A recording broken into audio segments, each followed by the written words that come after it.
Hello, मेरा नाम सौरभ है और मैं आज आप लोग को सोशल साइंस पढ़ाने आया हूँ। सोशल साइंस अपने में ही बहुत ही बेहतरीन सब्जेक्ट है और उसी का एक छोटा सा पार्ट है इकोनॉमिक्स। और इकोनॉमिक्स का एक हिस्सा वो है जिसमें हम लोग आज पढ़ने वाले हैं एक बेहतरीन सा टॉपिक। Any guesses?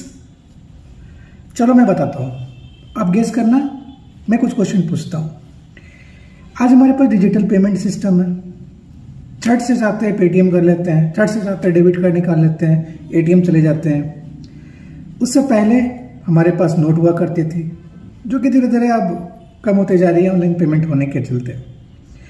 और उससे पहले सिक्के हुआ करते थे, जैसा हम जानते हैं। लेकिन क्या हमने कभी सोचा है कि ये सिक्के, ये करेंसी और डिजिटल पेमेंट सिस्टम से पहले भी कुछ हुआ करता होगा? जी हाँ, इस सिस्टम का नाम है barter system. Barter system is that system in which goods are exchanged. ध्यान देना, goods are exchanged in offerings to each other. मतलब ऑफर के तौर पे, फॉर एग्जांपल जैसे ये मेरे पास पेन है, तो जिस समय करेंसी थी नहीं, पैसे थे नहीं, डिजिटल पेमेंट थी नहीं, तो लोग कैसे करते होंगे? फॉर एग्जांपल जैसे ये मेरे पास पेन है और मुझे एक पेंसिल की ज़रूरत है। उस वक्त मुझे इस पेन की ज़रूरत नहीं है, मुझे पेंसिल की ज़रूरत है। लेकिन साथ ही साथ मुझे एक ऐसा व्यक्ति ढूंढना पड़ेगा साथ ही साथ जो कि पेन चाहता है और उसके पास पेंसिल है। तो इसे इंग्लिश में कहते हैं बार्टर सिस्टम, हिंदी में कहते हैं वस्तु विनिमय प्रणाली। वस्तु, दैट इज गुड। सो अगर हम डेफिनेशन में जाएं तो हम कह सकते हैं कि exchange of goods towards each other, मतलब कि म्यूचुअली कुछ ना कुछ होना चाहिए विथ अ फिक्स थिंग।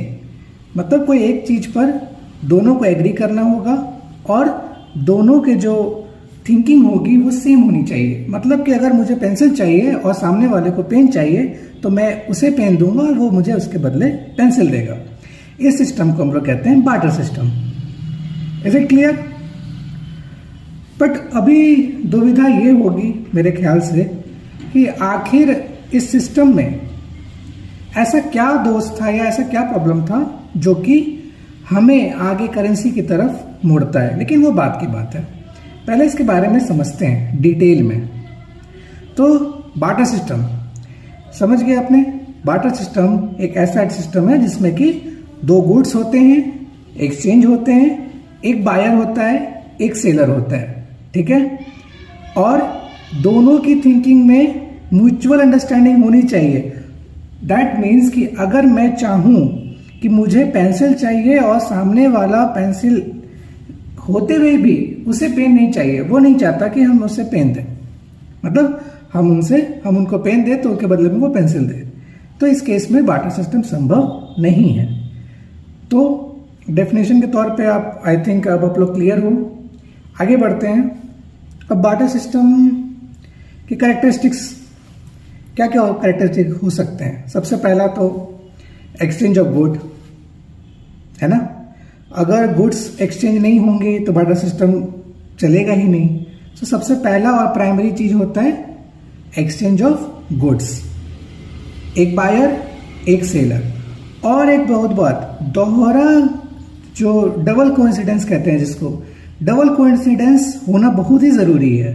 अगर ये कोइंसिडेंस एक तरफा होता है तो बार्टर सिस्टम संभव नहीं है। So barter system, as you go with the barter system, there should be exchange of goods and there should be mutual understanding between the buyer and the seller, and after that there should be a coincidence, double coincidence, इधर से भी और उधर से भी। अब इसको एक और एग्जांपल से समझते हैं। जैसे कि राम है और उसका एक दोस्त श्याम है। अब राम को चावल खानी है और श्याम को रोटी खानी है, ठीक है? दोनों खेती करते हैं। राम जो है वो गेहूं उगाता है और जो श्याम है वो चावल उगाता है। अब इस केस में क्या होगा?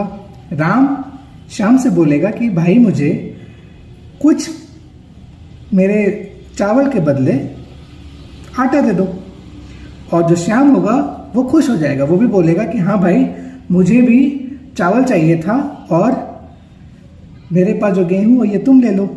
तो इस केस में दोनों म्यूचुअल अंडरस्टैंडिंग के साथ एक दूसरे को गुड्स एक्सचेंज करते हैं, और ये हमारा बार्टर सिस्टम का बहुत ही इंपॉर्टेंट हिस्सा है। ओके स्टूडेंट्स, अब बार्टर सिस्टम में एक सबसे बड़ी जो बात थी जो हमने पहले डिस्कस किया था कि एक्सचेंज ऑफ गुड्स को छोड़कर बाकी कुछ हम लोग एक्सचेंज नहीं करते थे। तो ऑब्वियस बात है, जैसे उस वक्त ये इसलिए संभव थी क्योंकि भीड़ कम थी, पॉपुलेशन कम थे और उतनी ज़रूरत नहीं थी जितनी आज धीरे धीरे वक्त के साथ होता चला गया। जैसे वैसे वक्त बीता वैसे वैसे हमारा नीड भी बढ़ा और पॉपुलेशन भी बढ़ी, और इसी के साथ ये सारे जितने सारे जो मैंने कैरेक्टरिस्टिक्स बताए और जो मैंने इससे पहले जो डेफिनेशन बताया, ये धीरे धीरे वक्त के साथ क्या हो गए, इरेलीवेंट होने लगे। फॉर एग्जाम्पल, जैसे कि अभी आप यूपी के एक शहर में रहते हो और आपको गुजरात जानी है, आपका घर है यूपी में।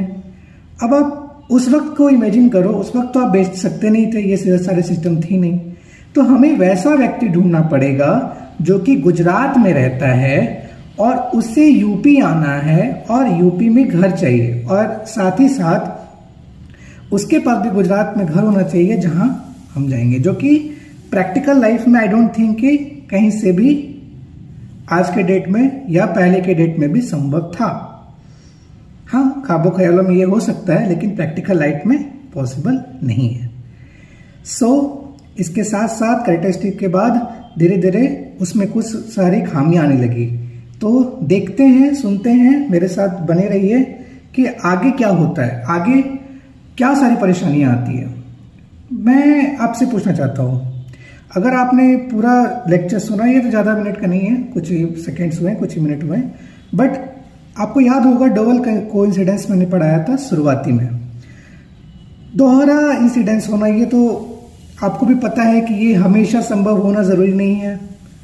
दूसरा सबसे बड़ा प्रॉब्लम था कि वैल्यू कितना हो, फॉर एग्जांपल कितने किलो के बदले कितना किलो देना हो, क्योंकि अब रुई का कंपेयर आप जहाज से तो कर नहीं सकते, है ना, दोनों के अलग अलग मापक हैं, तो एक कॉमन मापक नहीं था। सबसे बड़ा परेशानी ये था। दूसरा, दैट मीन्स कि there was not a value of measure की कमी थी। डबल कोइंसिडेंस का कमी था, वैल्यू ऑफ मेजर का कमी था। उसके बाद जो मेजर प्रॉब्लम आया बार्टर सिस्टम में, जो बाकी लोगों ने फेस किया वहां उस वक्त के लोगों ने, कि ट्रांसफरेबिलिटी नहीं था। There was not transferability. अभी मैंने जैसे बताया कि मैं यहाँ अगर घर लेना चाहूँ और मुझे किसी और जगह लेनी हो तो मुझे कितना परेशानी, कितने सारे पापड़ बेलने पड़ेंगे, है ना गाइस। पापड़ ना बेलना पड़े इसलिए आगे सिस्टम में चेंज किया गया। तो सबसे बड़ा प्रॉब्लम था ट्रांसफरेबिलिटी की, ट्रांसफर नहीं हो पाती थी। उसके बाद ट्रांसफरेबिलिटी के बाद क्या प्रॉब्लम आ सकता है, कमोडिटी का सही वैल्यू नहीं होना। फॉर एग्जाम्पल, जैसे किसी को गाय बेचनी है या बकरी बेचनी है, कितने गाय के बदले कितनी बकरी होगी, ये क्या संभव है? ऐसा तो नहीं है कि डेढ़ किया जा सकता है, इनको अलग अलग तो नहीं किया जा सकता, उनमें लाइफ होती है, परसेबल गुड्स होते हैं, बहुत सारी प्रॉब्लम्स होती हैं। बेसिकली कहने का पॉइंट ये है कि धीरे धीरे बार्टर सिस्टम में जो सारी खामियां आने लगी, जिसमें से पहला कारण था lack of double coincidence, second था लैक ऑफ ट्रांसफरेबिलिटी, थर्ड था lack of accurate value of measure, चौथा था क्या था, अभी तो बताया था मैंने, हाँ सही बोला। चौथा जो सबसे बड़ा प्रॉब्लम था कि एक कॉमन मापक नहीं था, there was not common factor. I think थोड़ा बहुत भी आपको आज बार्टर सिस्टम के बदले में पता चला होगा, एंड अगर आपको पसंद आई हो तो thank you so much. Signing out, मिलते हैं नेक्स्ट चैप्टर में, नेक्स्ट मिलते हैं हम लोग। Thank you.